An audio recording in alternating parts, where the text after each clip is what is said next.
I am more than grateful for my time in WWE. But like I said, man, they don't want me. I mean, they made that clear. They don't want me. That's cool, bro. You don't have to. You don't think you need me. You don't need me. They're doing record numbers. They don't need me. But here's the thing. A lot of people can use my services.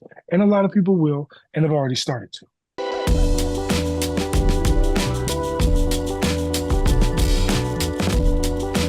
So you mentioned all the wonderful people that you work with, and you said there are so many people backstage who will vouch for you, whether it's the Usos or whether it's Rey Mysterio.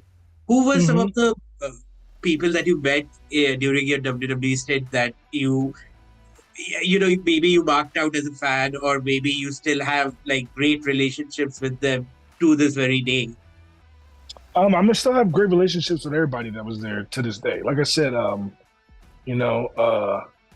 Cole called, texted me, wished me Merry Christmas yesterday. I appreciate that. I talk to everybody, man. I mean, there's not any, the people in the locker room, the people that I would spend time with, the people I spent on the road with,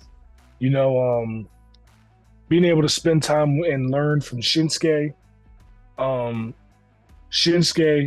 Me and Shinsuke were, and Tahuti, Ashante the Adonis. We were drinking on a European tour in a bar, and Shinsuke comes up to me and he says, what you do with words, you're a genius. And I said, thank you, man, but that's how I feel about your wrestling. You know what I'm saying? Like, that's how I feel about your wrestling. So it's like, hearing things like that. And then I turned to Shante, and the Shante's like, did he just say that you're a lyrical genius? I was like, yeah, he did. He was like, you're pretty happy right now, aren't you?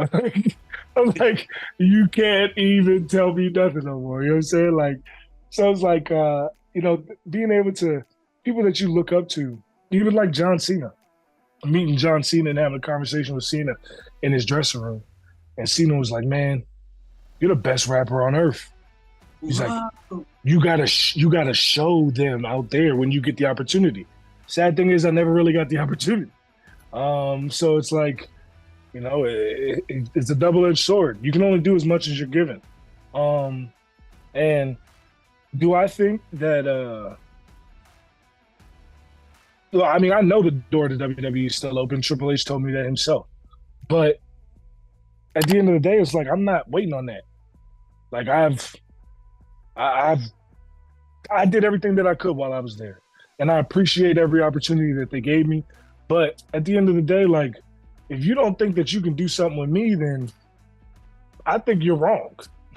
And I think that I've already started to prove that. And I think that I'll continue to prove that.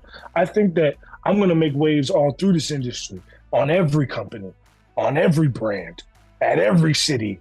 You know what I'm saying? Like, I think I'm going to go all over the world and do some of the craziest things nobody's ever seen before. And I'm going to be able to have some of the greatest moments on the independent scene that anybody's ever had. And like I said, I can't wait to face guys like Matt Cardona or, even like a Nick Gage or like a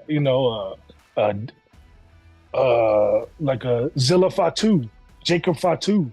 You know what I'm saying? Like, these guys are legends on the indie scene, you know what I'm saying? And like, I'm more than ready to show that I deserve to be belonging in the same breath as them. When the whole dive thing happened, what happens in WWE is whenever something like that happens, they take footage of that and maybe it shows up in compilations of the biggest botches of all time and stuff. You know what happened with Titus O'Neil and stuff like that. Does that bother you? The fact that people might laugh at that at some point? Nah, it happened, bro. I'm not my dog's son. It happened, bro. Like, I don't really. People. The thing is that, like, people try to use it to pretend that I'm not an athlete, and not that my body was deteriorating from type 2 diabetes. Like I didn't like the same people that will use that as to say I'm not an athlete will pretend that my NFL career never happened when they couldn't even start on varsity.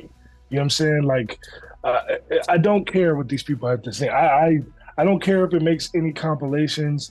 None of that makes any difference to me because at the end of the day, like I have done it successfully multiple times, and I'll do it successfully again now that I'm healthy. You know what I'm saying? Like it doesn't affect me that it will be on these highlights or botchamania or anything. Everybody has botched. Like everybody.